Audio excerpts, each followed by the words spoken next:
National inventory exceeds 1 million homes for the first time since 2019. That's what we're going to cover in this monthly market report. This is for you if you are a real estate agent, a financial advisor, or an attorney interested in market data to help you advise a client, or perhaps you are that potential buyer or seller looking for some direction. I'm Paulo Rodriguez. I've been a mortgage professional since 2005, and here is the market data that you need to make an informed buying or selling decision or help your client do the same. We'll start off with this quote from the chief economist at Realtor.com. The number of homes for sale is rising in many markets, giving shoppers more choices than they've had in years, and sellers are becoming more flexible on pricing, which is a good thing, of course, underscored by the price reductions we're seeing. And while higher mortgage rates are certainly weighing on demand, the silver lining is that the market is starting to rebalance, and this could create opportunities for buyers who are prepared. There is no doubt right now that we are seeing inventory rise and it's having an impact on the market. Here is a really good visual of that. Total inventory has topped 1 million active listings for the first time since the winter of 2019. What's the relevance of 2019? Well, that was the last normal year in real estate because the pandemic changed everything.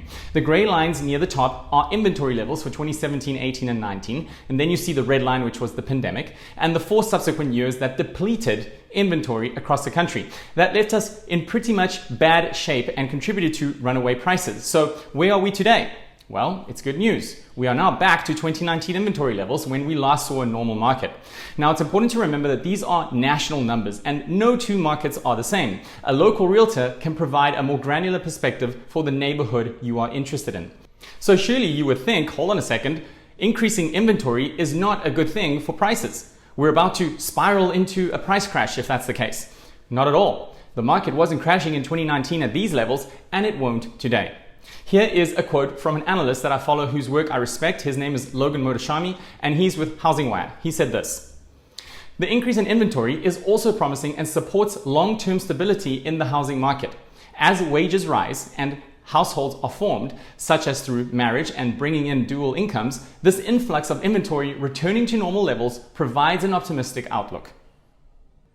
I couldn't agree more. Our population is constantly morphing into something bigger, which means demand is constantly increasing. I've said this many times before. And here is a really good visual from the US Census and Realtor.com regarding the cumulative housing deficit or surplus going all the way back to 2012. So what you see is 2012 on the left, there was a bounce around from deficit to surplus to deficit to surplus. Then things were even in 2017, but starting in 2018 and on, we have this housing deficit, and we know the reason for that wasn't just the pandemic, but also the fact that builders were not keeping up, which began to show in 2018 prior to the pandemic. But as a matter of fact, the underbuilding began right after the crash of 2008 when so many builders were wiped out and the bar was set so much higher after the crash in terms of obtaining financing to build.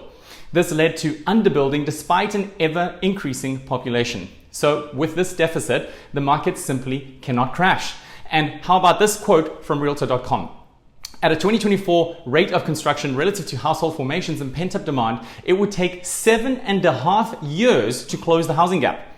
How's that for a deficit? 7.5 years. That doesn't exactly give me concerns about a crash in prices. The headwind that we do continue to experience, however, is affordability. And at the time I'm recording this, Israel and Iran have traded their first military strikes, which has spiked the price of oil, which is not good for inflation and therefore not good for rates. Let's hope that this de-escalates quickly, not just for rates, but more importantly for peace in the Middle East. Let's switch gears and talk about why you might be hearing that prices are dropping. Take a look at this survey done by Realtor.com. 8 in 10 potential home sellers think they will get their asking price or more. 35% of them actually think they will get more than asking price, even in this market. Now, here's the reality from the National Association of Realtors. 4 in 10 sellers sold for less than their asking price. Also from NAR, take a look at this slide. 1/3 of sellers had to reduce their asking price. It was 36% as a matter of fact, so more than a third. So price reductions are happening, but those are asking price reductions. Listings are expiring. But ask yourself, does that mean closing prices are dropping? Well, just go back to my April report where I broke the numbers down by major metro areas, and what you'll see there is closing prices are not dropping.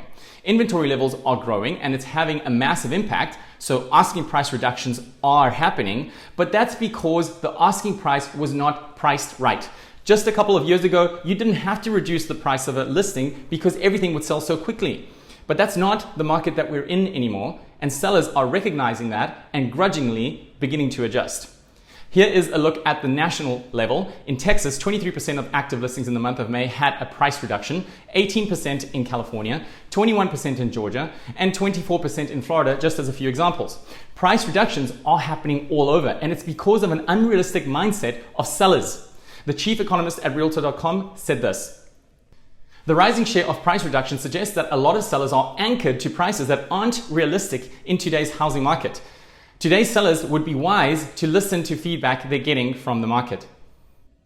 And just to beat the horse to death, here is what Redfin said: "Sellers are pricing higher based on comps from the past rather than current demand. Today's list price growth is accelerating while sales price growth is decelerating." Let me unpack that. List price growth is accelerating while sales price growth is decelerating. So in other words, the increase in asking prices of homes is accelerating and the increase in the growth of actual closing prices is decelerating. So home values are going up, but just at a slower pace. I can get that. So how can asking prices be accelerating to the upside? Well, that's because some sellers are just completely out of touch. It's that simple. Here's a visual on that.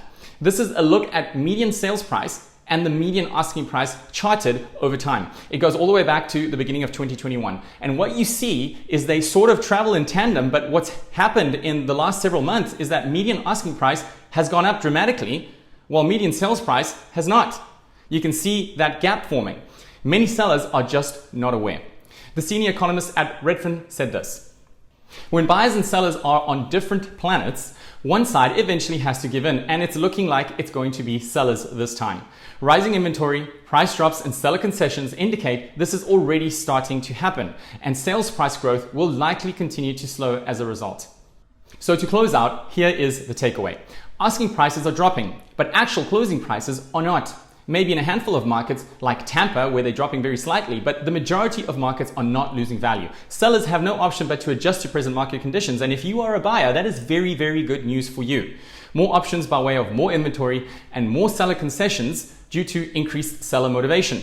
It's a great time to buy for the right price. And if you're a seller, this isn't bad news because in most cases, you're also a buyer. You have to move. Well, that means that you can get a good deal on your purchase too. That's a wrap for the July market report. I appreciate you listening in. Forward, subscribe, share. I'll be back next month. But before you go, if you are looking to purchase or refinance or know someone that is and would like a no-cost consultation with me personally, feel free to reach out and I'll be happy to analyze if your debt is structured in the most optimal way or if there's room for improvement. Thanks for watching. Bye for now.